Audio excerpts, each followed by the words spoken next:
இசாரா சவந்திக்கு வந்த பிறந்தநாள் கேக்கில் இருந்த மர்ம பொருள். ஈரானை ஒரே இரவில் வீழ்த்த முடியும். தங்கத்தின் விலையில் ஏற்பட்டுள்ள அதிரடி மாற்றம். கடிதம் எழுதும் ஈரானின் உச்ச தலைவர். எரிபொருள் விலையில் அதிரடி மாற்றம். டீசலுக்கு 100 ரூபாய் மானியம். இன்று வானிலையில் ஏற்படக்கூடிய மாற்றம்.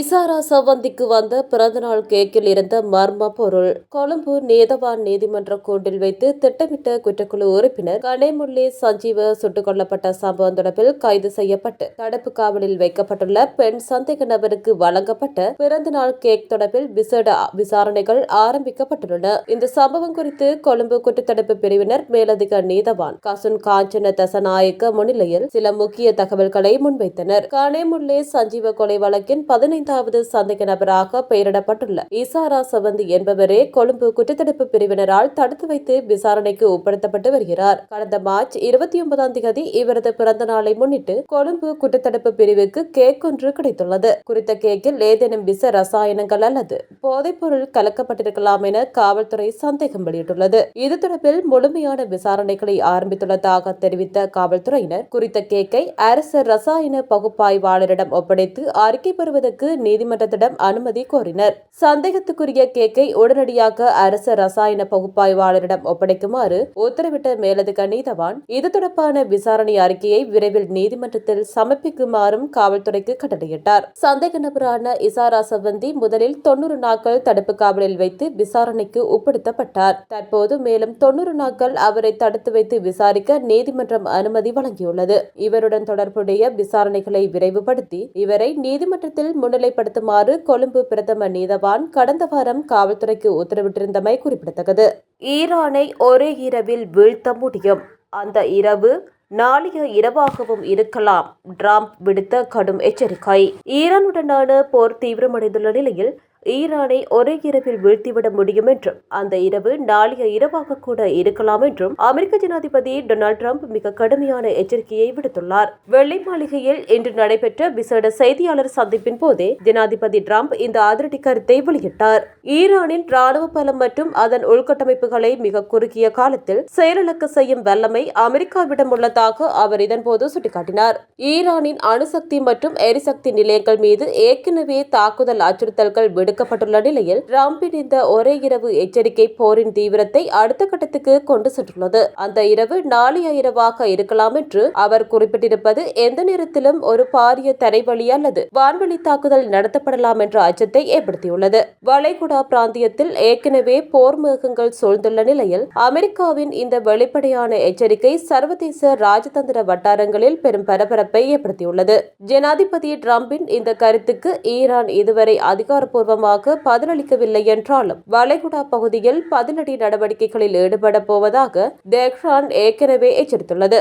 இந்நிலையில் அமெரிக்கா மற்றும் இஸ்ரேலின் கூட்டு தாக்குதல்களுக்கு எதிராக ஈரான் தனது வான் பாதுகாப்பை பலப்படுத்தியுள்ளது. நாளை செவ்வாய்க்கிழமை இரவுடன் ட்ரம்ப் விதித்துள்ள புதிய காலக்கெடு முடிவடைய உள்ளமை குறிப்பிடத்தக்கது. தங்கத்தின் விலையில் ஏற்பட்டுள்ள அதிரடி மாற்றம். சர்வதேச சந்தையில் தங்கத்தின் விலை சற்று வீழ்ச்சியை பதிவு செய்துள்ளது. இதற்கமைய ஒரு அவுன்ஸ் தங்கத்தின் விலை 4651.1 விற்பனை செய்யப்படுகின்றது. அதே நேரம் ஒரு அவுன்ஸ் வெள்ளியின் விலை $72.9 விற்பனை செய்யப்படுகின்றது. இதேவேளை இலங்கையின் உள்நாட்டு சந்தையில் நேற்று தங்கத்தின் விலை சற்று குறைந்துள்ளதாக அகில இலங்கை நகையக வியாபாரிகள் சங்கம் தெரிவித்துள்ளது. இதன்படி 24 கரட் தங்கம் ஒரு பவுன் 3,98,000 ரூபாயாக பதிவாகியுள்ளதுடன் 22 கரட் தங்கம் பவுன் ஒன்று 3,66,200 ரூபாயாக பதிவாகியுள்ளமை குறிப்பிடத்தக்கது. கடிதம் எழுதும் ஈரானின் உச்ச தலைவர். அமெரிக்கா இஸ்ரேலுக்கு கடும் கண்டனம். ஈரானின் புரட்சிகர பாதுகாப்பு படையின் உளவுத்துறை தலைவர் மஜித் காதமி கொல்லப்பட்டதைத் தொடர்ந்து ஈரானின் 3வது உச்ச தலைவர் மொஜ்தபா கமேனியால் அனுப்பப்பட்டதாக கூறப்படும் கடிதம் ஒன்று வெளியாகியுள்ளது. இந்த கொலை சம்பவத்துக்கு அமெரிக்கா மற்றும் இஸ்ரேல் ஆகிய நாடுகளே காரணம் என அந்த கடிதத்தில் கண்டனம் தெரிவிக்கப்பட்டுள்ளது. மஜித் காதமியை இலக்கு வைத்து தாக்குதல் நடத்தியதை இஸ்ரேல் உறுதிப்படுத்தியுள்ளது.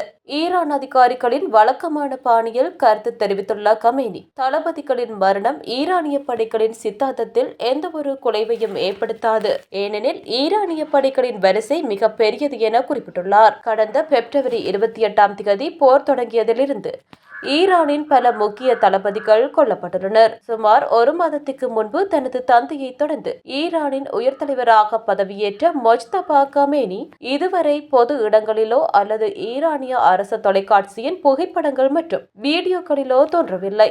அண்மை காலமாக அவர் பெயரில் கடிதங்கள் மட்டுமே வெளியாகின்றன. இதுகுறித்து கருத்து தெரிவித்துள்ள அமெரிக்க ஜனாதிபதி டொனால்ட் ட்ரம்ப், மொஜ்தபா கமேனி அநேகமாக இறந்திருக்கலாம் அல்லது மிக மோசமான நிலையில் இருக்கலாம், ஏனெனில் அவரை பற்றி யாரும் இதுவரை கேள்விப்படவில்லை என கூறியுள்ளார். இருப்பினும் பாதுகாப்பு காரணங்களுக்காகவே கமேனி பொதுவெளியில் தோன்றவில்லை என ஜெனீவாவுக்கான ஈரானின் ஐநா தூதர் தெரிவித்துள்ளார். மேலும் அவர் நல்ல ஆரோக்கியத்துடன் இருப்பதாகவும் விவகாரங்களை முழுமையாக கையாண்டு வருவதாகவும் ஈரானிய வெளிவிவகார அமைச்சர் அப்பாஸ் அரக்சி வலியுறுத்தியுள்ளார். எரிபொருள் விலையில் அதிரடி மாற்றம். சினோபெக் நிறுவனத்தின் புதிய விலை விவரங்கள். சினோபெக் நிறுவனத்தினால் 1 லிட்டர் சூப்பர் டீசலின் விலை 28 ரூபாயினால் அதிகரிக்கப்பட்டுள்ளது. அதற்கமைய அதன் புதிய விலை 600 ரூபாயாக நிர்ணயிக்கப்பட்டுள்ளது. 92 ஒக்டேன் ரக பெட்ரோல் மற்றும் ஒட்டோ டீசல் ஆகியவற்றுக்கு அரசாங்கத்தினால் அங்கீகரிக்கப்பட்ட சில்லறை விலையையே சினோபெக் நிறுவனம் பின்பற்றுகிறது. இந்த நிலையில் 95 ஒக்டேன் ரக பெட்ரோல் மற்றும் சூப்பர் டீசல் ஆகிய பிரீமியம் ரக எரிபொருட்களின் விலைகள் சர்வதேச சந்தை விலைகளுக்கேற்ப அரசாங்கத்தின் அனுமதியுடன் மாற்றியமைக்கப்படுவதாக சினோபெக் நிறுவனம் தெரிவித்துள்ளது. மறு அறிவித்தல் வரை இந்த விலைகள் அமுலில் இருக்கும் என சினோபெக் நிறுவனம் விடுத்துள்ள அறிக்கையில் குறிப்பிடப்பட்டுள்ளது. டீசலுக்கு 100 ரூபாய் மானியம். ஜனாதிபதியின் அதிரடி அறிவிப்பு. சந்தை விலையில் ஏற்படும் மாற்றங்களை கருத்தில் கொண்டு டீசலுக்கு 100 ரூபாய் வரை மானியம் வழங்க அரசாங்கம் தீர்மானித்துள்ளதாக ஜனாதிபதி அனுரகுமார திசாநாயக்க தெரிவித்துள்ளார். இன்று காலை ஜனாதிபதி செயலகத்தில் நடைபெற்ற தேசிய QR கொடுப்பனவு ஊக்குவிப்பு திட்டத்தின் உத்தியோகபூர்வ ஆரம்ப விழாவில் கலந்து கொண்டு உரையாற்றும் போதே அவர் இதனை தெரிவித்தார். இந்த நிவாரண திட்டத்தை நடைமுறைப்படுத்தும் போது அந்த மானியத்தினால் அதிக பலன் பெறுபவர் யார் என்பது குறித்து விசேட கவனம் செலுத்தப்பட வேண்டும் என்று ஜனாதிபதி குறிப்பிட்டார். இதுகுறித்து அவர் மேலும் கருத்து தெரிவிக்கையில், சந்தை விலை ஏற்ற இறக்கங்களை ஆராய்ந்த பின்னர் டீசலுக்கு 100 ரூபாய் வரை மானியம் வழங்க நாங்கள் தீர்மானித்துள்ளோம். ஆனால் இந்த மானியத்தினால் அதிகம் பயனடைவது யார்? கிராமப்புறத்தில் உள்ள ஒருவர் 5 லிட்டர் டீசல் வாங்கினால் அவருக்கு 500 ரூபாய் மானியம் கிடைக்கிறது.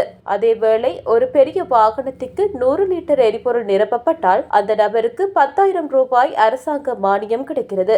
எனவே இந்த சிக்கலை தீர்க்க ஆதரவு சேகரிப்பில் அதிக கவனம் செலுத்தப்பட வேண்டும் என குறிப்பிட்டார். மேலும் டிஜிட்டல் கொடுக்கல் வாங்கல்களின் முக்கியத்துவம் குறித்து விளக்கிய ஜனாதிபதி, இந்த விடயத்தில் கொடுக்கல் வாங்கல்கள் மிக முக்கியமான ஒரு பகுதியாக அமைகின்றன. ஒரு நபரின் பொருளாதார நிலையை அவரது கொடுக்கல் வாங்கல்கள் பிரதிபலிக்கின்றன. அதற்கேற்ப மானியங்களை வழங்குவதற்கு இதனை ஒரு அளவுகோலாக பயன்படுத்த முடியும். அதே நேரத்தில் மானியங்கள் எவ்வாறு வழங்கப்படுகின்றன மற்றும் அவை எவ்வாறு பயன்படுத்தப்படுகின்றன என்பதையும் நாம் கருத்தில் கொள்ள வேண்டும். எனவே இந்த சிக்கலான பிரச்சினைக்கு தீர்வு காண நாம் டிஜிட்டல் அமைப்புகள் மூலமான கொடுக்கல் வாங்கல்களை நோக்கி நகர வேண்டும் என்று நாங்கள் நம்புகிறோம். அப்போதுதான் உரிய பயனாளிகளுக்கு இந்த மானியங்களை நேரடியாக சென்றடைய செய்ய முடியும் என தெரிவித்தார்.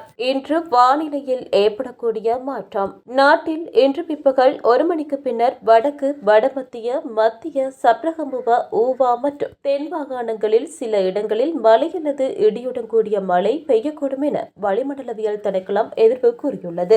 காலை வேளையில் ஹம்பாந்தோட்டை மற்றும் அம்பாறை மாவட்டங்களிலும் மழை பெய்யக்கூடும். மத்திய, சப்ரகமுவா மற்றும் ஊவா மாகாணங்களிலும் அம்பாறை மற்றும் பொலனறுவை மாவட்டங்களிலும் சில இடங்களில் காலை வேளையில் பனிமூட்டமான நிலை நிலவக்கூடும். சூரியன் வடக்கு நோக்கி நகர்வதால் எதிர்வரும் 15ஆம் திகதி வரை இலங்கையை சுற்றியுள்ள அட்சரேகைகளில் அது நேருச்சியில் இருக்கும் என்று கூறப்படுகிறது.